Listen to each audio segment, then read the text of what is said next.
Hi, I'm Nicole with the Stanbra Home Team, and this is Sold by Stanbra, your #1 resource for all things real estate right here in the Sunshine State.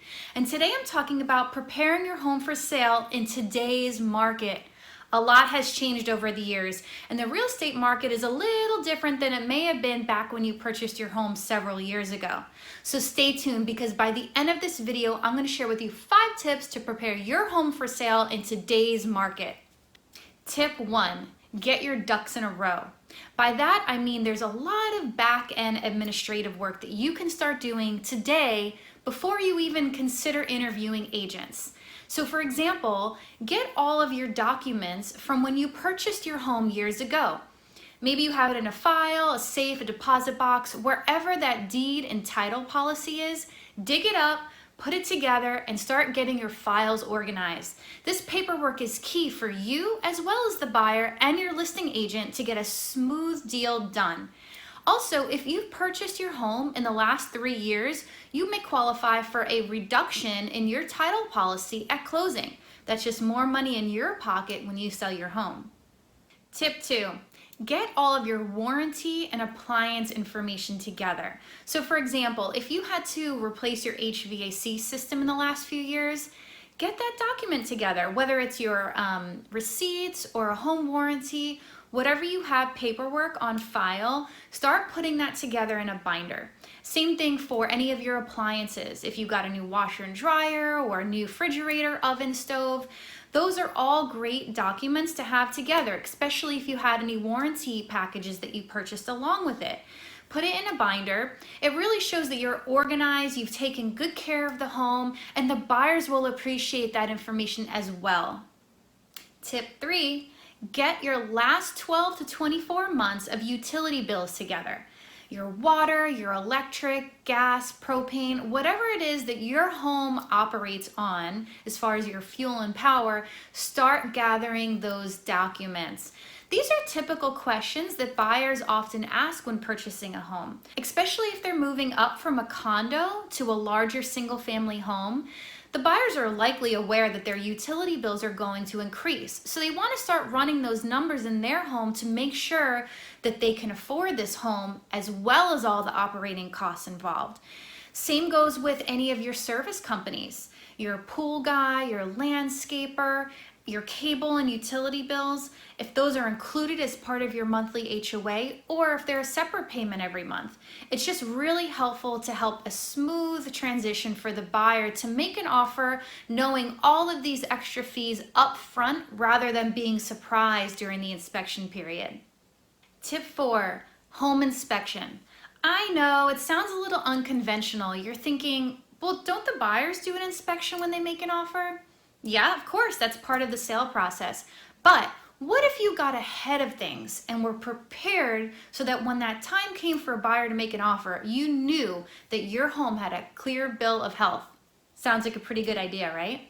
That's why I often recommend to my sellers to do a pre-home inspection. That means before you even put your home on the market, consider having an inspector come out and take a look at it. So it doesn't mean you need to have a full-blown inspection done, but a quick once-over from a certified contractor or an inspector to come and take a look at the key systems in your home.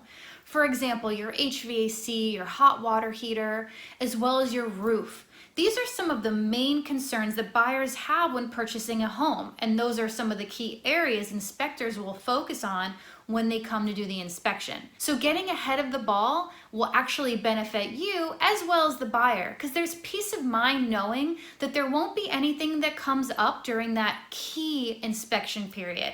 You can also have your pest control company come out, do a quick check for any termites or ants or wood rot.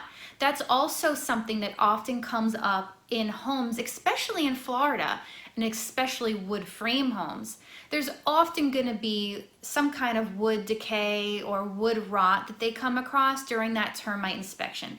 So if you can get ahead of that and have that taken care of or any repairs made before it goes on the market, it's just going to save you a lot of time and headaches. Okay, tip 5, let's recap. So you just had an inspector come out and he did a one over your home to make sure that the house is in good shape. Awesome. Well, what happened if a couple of issues came up during that inspection? There was some wood rot found, or maybe you even have a leak in your roof that you weren't aware of. Well, we have a couple of options of how to proceed. Number one would be have those repairs made. Let's think about it. If you do have a leak in your roof, wouldn't you want to have that repaired anyway if you decide not to sell the home and stay in your house? No one wants to deal with a leaky roof. What if you have some wood rot? Well, these are usually minor repairs. They're not very costly and could be done rather inexpensively with a handyman. Again, that might be something that you want to do before you put the home on the market. Well, what if some recommendations came up that were more may consider doing rather than must do? Well, these are things that are really up to your decision, financially and time-wise. So consider your kitchen countertops. Maybe you have the old Formica and you just have never gotten around to replacing it with quartz or granite. Well, not to worry. Instead of replacing them, just go ahead and get some quotes. Have a contractor come out, write you up an estimate on what it would cost to upgrade your countertops to quartz or granite. That way you can include that in your seller's packet and buyers are aware of what the cost would be. Today, most buyers are looking for turnkey updated kitchens. It allows them to put their mark on it and choosing their own style countertops. Just knowing how much it would cost gives them a number they could keep in their head when considering making an offer on your home. Same thing goes for your floorings. Say if you have old carpets in your bedrooms. Well, you could replace them with tile or wood flooring, or you could clean them professionally, remove all the stains and odor, and get a quote for what it would cost to replace them instead, saving you some money and giving the buyer an option of replacing it to their taste and style. If you replace it with tile, they may want wood. Let them choose what they want, but include those quotes in a seller packet along with any upgrades that you've done to the home over the years. The buyers appreciate that, and it's included in your seller's disclosure. Those are a few cost-effective options to get your home prepared for sale. This segment was all about getting your ducks in a row in order to sell your home.